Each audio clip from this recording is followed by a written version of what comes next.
Welcome, my friends, to another episode of Issues of the Day. This is a program where we examine issues that are important to you.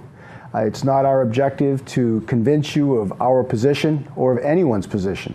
It's our objective to talk about the issues, share good information so that you can make informed decision.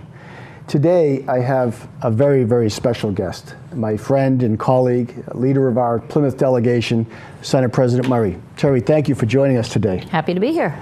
Well, I will tell you this, Terry. I'd love to talk today about the upcoming election, but not the politics of the election. I'd like to talk about one of the referendum questions in particular.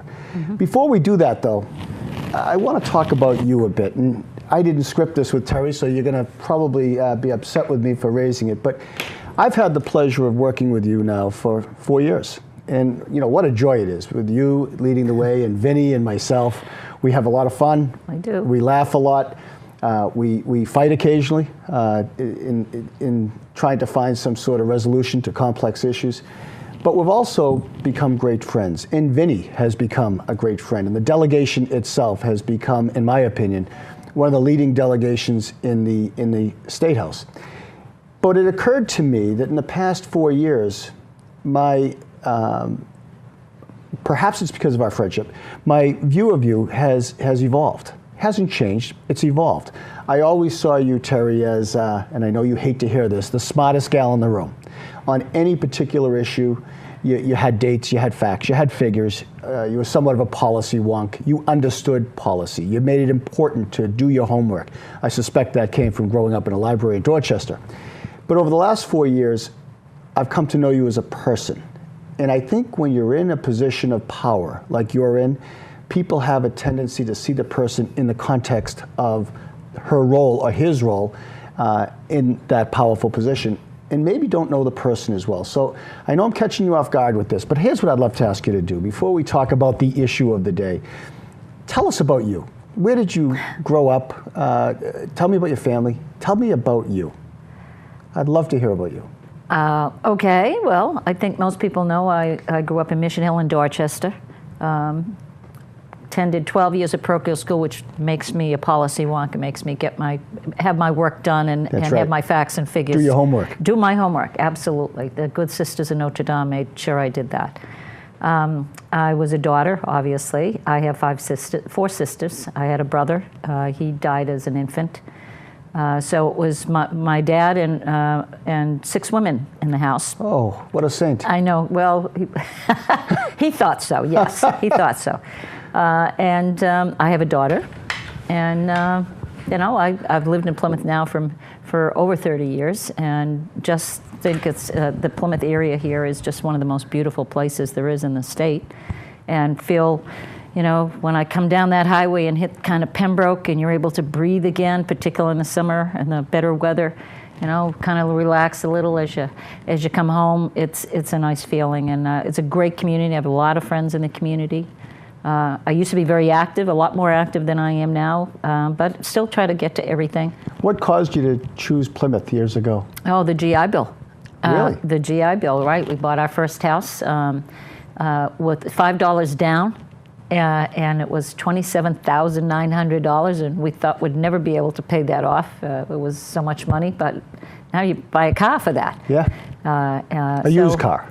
A used one? Yes. Oh, great. Okay, well, a used car for that. But we started looking, you know, sort of in Weymouth. My parents had moved to Weymouth, and we were living there. Very briefly, I lived there, and started looking down, coming down, and we hit Plymouth. It was the first place we could afford. No kidding. One of the things that strikes me about your job, you're the first woman Senate President in the history of the Commonwealth, is, and I hope folks understand this, is you are now responsible for matters of business that cover the whole state, just as the governor is responsible for the whole state. The decisions you make affect Provincetown as much as they affect North Adams. And I know that we're sharing you with the rest of the state. What I've always been grateful for the 4 years I've been in business, is your accessibility in business as a rep. Is your accessibility as a freshman rep or even as a second term rep. You know, we don't have a lot of juice, as you know. And the ability to call you or any member of your team or your staff, they come to work for me as if they're on my staff, because it's always issues affecting Plymouth or Kingston. And it's like having a larger staff of my own. I'm always feeling pretty proud of myself when I call your office and I get Judy and I say, could you please ask the Senate President to call me at her convenience? 1 minute, Representative. Tom, what's the matter? I love that about the way you do business. But I think the thing that is most intriguing to me, and it really will get into the topic at hand today, is the way you empathize with the struggles of people. There's a lot of folks in public service that understand the struggle of people. There's a lot of people in public service that sympathize with the struggles of people. I haven't met many like you, Terry, that empathize. And I've been with you at funerals. I've been with you as we've worked together to help seniors or returning veterans who are really struggling, or people who have lost their homes, or people who have a child with a disability. And as you hear the details of every one of these cases, I watch you take it as personally as the parents take it, or as the family takes it. I think that's a beautiful gift, because you work so hard, and it's not because you're trying to get a job done or keep a job, it's because you feel their pain. I think that's rare in this society. I think it's rare among some politicians. You really feel the pain of your people. So the issue I want to talk about, because this issue is synonymous with pain, is this whole Question 3 ballot initiative to reduce the sales tax from 6.25 to 3%, causing a cut in the state budget of $2.5 billion a year. You and I have been speaking a lot about it around the district, but I'd like you, if you wouldn't mind, to talk about, bring it right down to the most needy people and to our home, Plymouth, Kingston, as to what the impact will be on people, the real people we represent, if Question 3 passes. Let me begin by saying nobody wanted to raise the sales tax. Right. We were asked instead to raise the gas tax, the sugar tax. I mean, we were given an array of taxes and asked to raise them to get the money. And we needed the money, one, because we were losing almost $4 billion in revenue because of the recession, but most importantly, because of the big dig debt. The bondholders of the debt on the Turnpike were ready to call those notes, and we didn't have the hundreds of millions of dollars to pay them. So we had to back up the Turnpike's debt with the state, and when we did that, that became our personal debt also. But otherwise, they would have gone bankrupt and we would have paid anyway, and we didn't have the money. So we went to the sales tax as a way to fill that hole, and the bondholders backed off, and they did not call the bonds. Make sure people understand the implication of that. If the bondholders called those bonds, the cost of money for us skyrockets. Absolutely. And our liquidity goes away. And they would have gone bankrupt. The Turnpike would have gone bankrupt, so the toll payers would have their costs would have gone sky high. People who ride the T, their costs would have been tripled or quadrupled, and who can afford that? People who drive to work, or people who have lost their jobs and are driving to, apply for jobs. The gas, if we had done the gas tax, that would have been prohibitively high, given the gas was very high then and is now creeping back up there again in home heating oil. Right. So we went to where we thought would be the best place. Not that we wanted to do it, and that was the sales tax. Now, Rhode Island, New Hampshire doesn't have a sales tax, but most of the surrounding states have a higher sales tax. When you count in that they also tax at the city and the county level, it goes sky high. And they have no exemptions. Right, and Massachusetts exempts food, prescriptions, certain services, and we exempt clothing up to $150. So they don't have those exemptions either. So if you buy a loaf of bread, there's a 7% or an 8% sales tax on it, unlike here. So we went there. This ballot question, and if you roll it back to 3%, remember we were at 5%, we'll take, as you said, $2.5 billion out of our revenue stream January 1. Immediately, there'll be no time. There'll be no new legislature. We don't come in, I think, until the 5th or 6th. So the sitting governor will have to, on January 1st, cut almost 30% out of the non-discretionary part of the budget. 47% of the budget is non-discretionary. Right. I'm sorry, is non-discretionary, so he would have to go after the 53%. Well, that's human services, that's health care, that's councils on aging, that's police and fire and education, and plowing your roads and cleaning your streets, and it's clean water, and it's sewer, it's you name it. It's everything else that's in that part of the budget. Catastrophic. And it would be cut immediately. And then you're facing. And you're cutting it in midterm. The cities and towns have already set their tax rate. For the whole year. So what are they going to do? They're going to cut 30%. They're going to have to go in and lay off. And when you make those kinds of layoffs, those will not only be on the state level. We've already lost over 4,000 jobs on the state level. But the municipal level, you add that. Then where does the cost of unemployment and health care for people who have lost their jobs? The food banks are already maxed out. You and I have both been working to help the food banks out, and the veterans food banks. We just had to set up a food bank for active duty military personnel families on the base down in Bourne. And it kills you when you see that. These people are serving their country, but their families can't afford to put food on the table. Terry, I find it interesting that people think about voting this way, voting to roll back the sales tax, in spite of it having bipartisan opposition. Right. All three gubernatorial candidates have said that this cut will destabilize the government and deteriorate the services that our citizens have come to rely on. I thought the report by Michael Widmer was fascinating. It was entitled "Falling Off" or "Going Over the Cliff." Going over the cliff. Going over the cliff. Now, for the people who are watching that don't know, Michael Widmer is the president of the Mass Taxpayers Foundation, or the chairman of the Mass Taxpayers Foundation.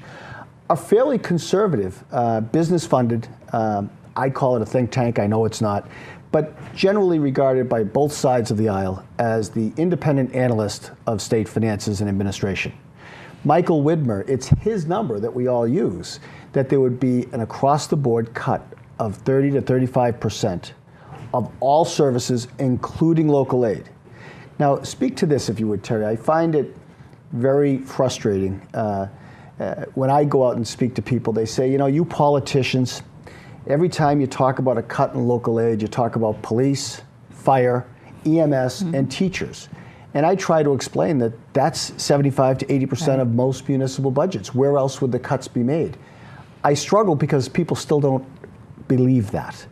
And perhaps, and this is what I'd like you to comment on, perhaps when the cut is made, when people find out the quality and the depth and the value of the services we have, will they truly appreciate how unique Massachusetts is and why we're number one in so many areas, like in education? We're number one in education. Our fourth graders are number one in reading in the world. Our fourth and eighth graders are number one in math and science, tied with Taiwan and China and Japan.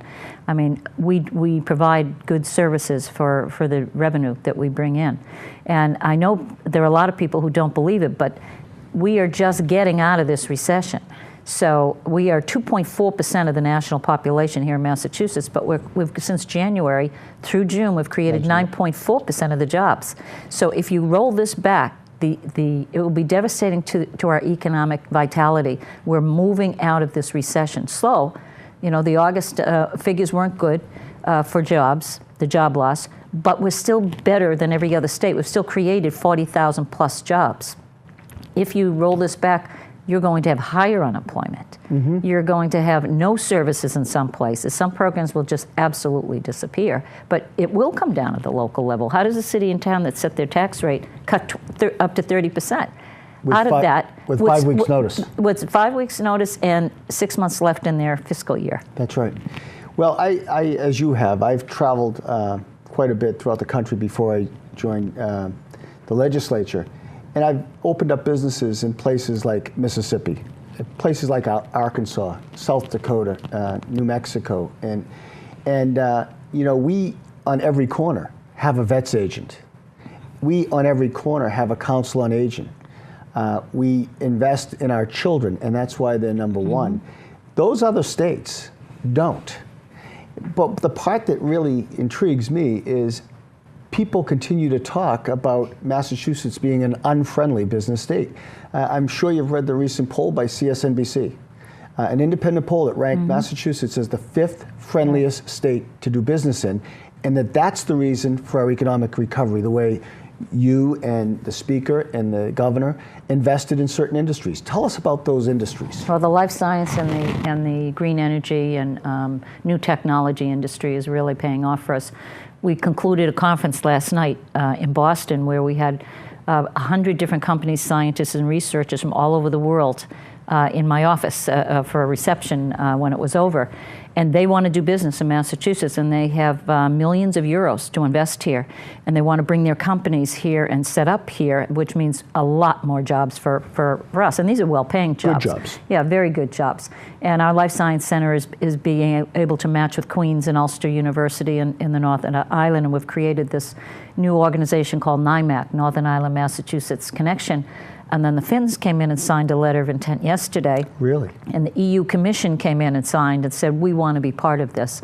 And the Finnish government has 650 billion euros that they would like to work with us, for our professors to go there, for theirs to come here, and for our companies to be able to go. So we'll be doing there'll be a delegation from Massachusetts for our companies going to Finland in, I believe it'll be probably April. And they want to invest here, and that's good news, and it's because of the climate, the economic climate that we've created, and the fact that Forbes magazine, last week said the quality of life here is better than almost every other state. Well, I believe that, having traveled around the country. One of the things that I continually find disappointing in the past 4 years is the lack of attention that the good things that happen get in the public, in the media. By way of example, you and I attended a very exciting ceremony last Friday, in Kingston. Kingston was named a green community. I love the way you say it's not the role of government to create jobs, it's the role of government to create the environment where businesses can flourish. That's a great example of government creating an environment that Kingston took advantage of with great leadership at the local level to become a green community. And they are actually now, with the grants they've got, they're investing it in green technology and wind energy, which will create a revenue stream that'll fund their budget for years to come.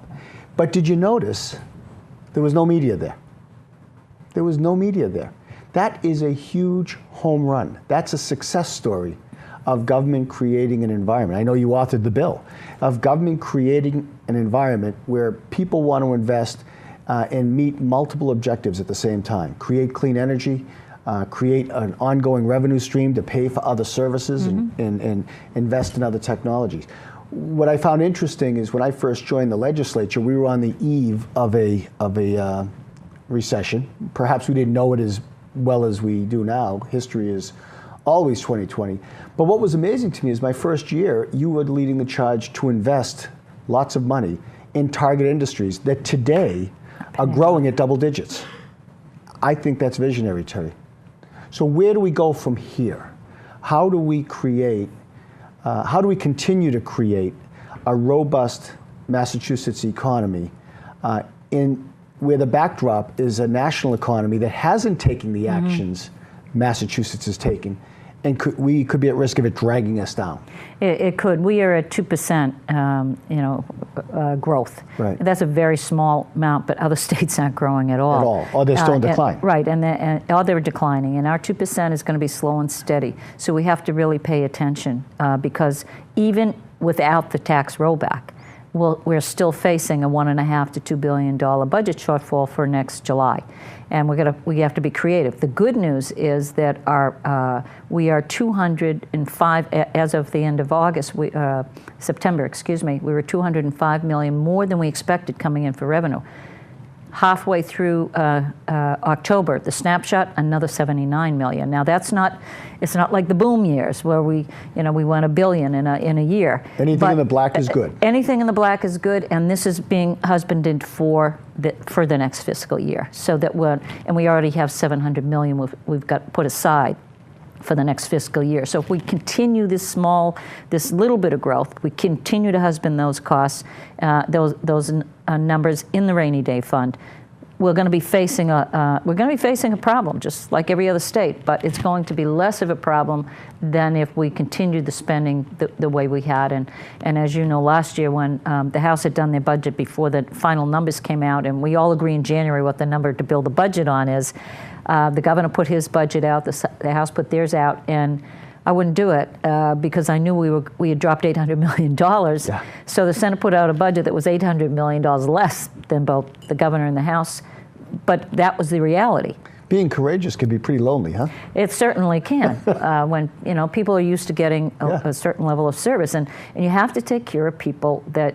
The reason government is in business. We're not a business because businesses don't have to take care of the poor and the homeless and the sick and the dying and the disabled or just different abled individuals. I remember that period, and I can remember attending a meeting in your office, and there were folks coming before us advocating for additional funding. And they were still in the old way of doing business. They weren't asking for 10%, but they wanted an 8% increase. And you sat there very patiently, and then you spoke to them almost like parents now have to speak to their children. You said, listen closely. We have no money. The well is dry. I think, Terry, during that period, we went through a huge paradigm shift in state government. People still think it's the old days. They don't understand the draconian cuts. So I shouldn't say they don't understand. Perhaps they don't appreciate, unless they've been affected by those cuts, the depth of the cuts that have been made in the state budget and the real people that those cuts have affected. They have, and the healthcare. You hear criticism. Oh, it's our new healthcare policy that's costing us all this money. No, it's the people who are unemployed who went on healthcare and unemployment that caused it to go up. And of course, they need coverage. Because if not, the hospitals will be picking up that tab in the emergency rooms, and they won't be getting the kind of care that they need either. That's right. There's an interesting explanation of that I heard just the other day, that our budget at plus or minus $28 billion is the same as it was 3 years ago. That's right. Although our health care costs, because of mass health and unemployment, has gone up by $3.5 billion.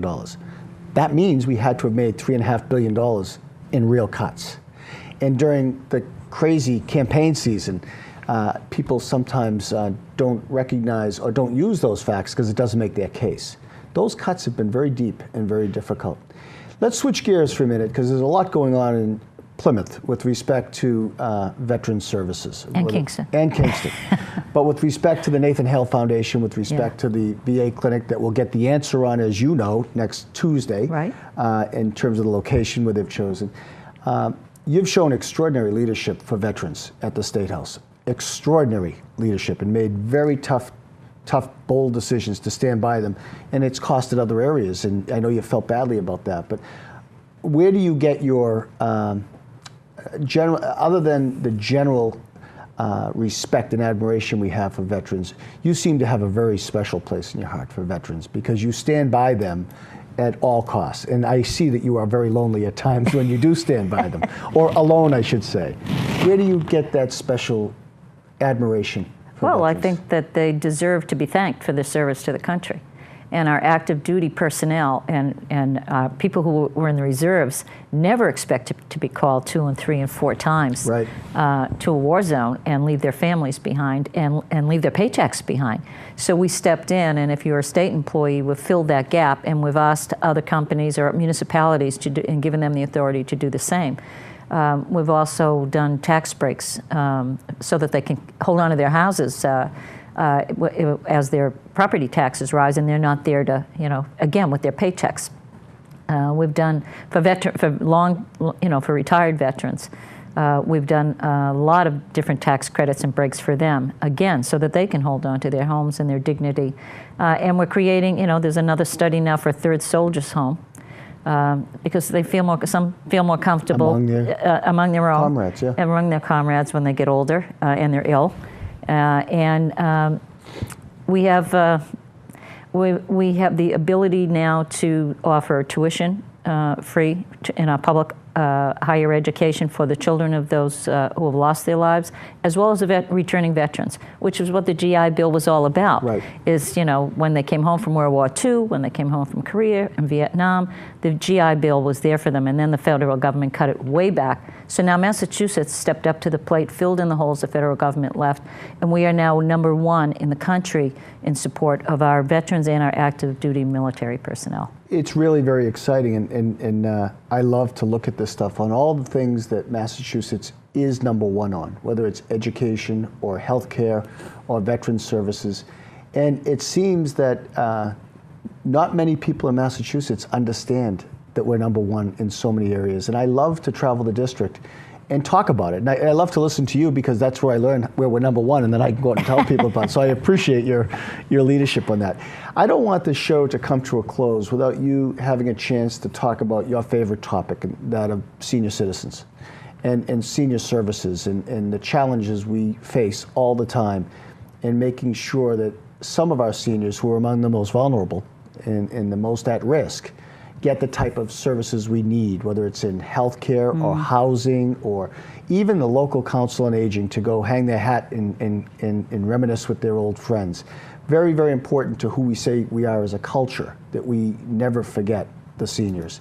And I know you've faced a lot of battles in making sure that senior services are always protected. And I worry, as I know you do, that if Question 3 passes, they're going to be the most affected by those cuts. Perhaps you could talk about that for a minute. Well, we have a formula where we give the Council on Aging in every single town or city a certain amount of money based on the number of seniors in their community.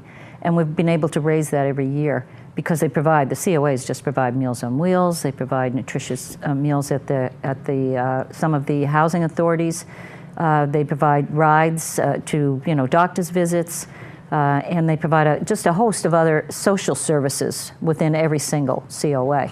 So that would be cut also.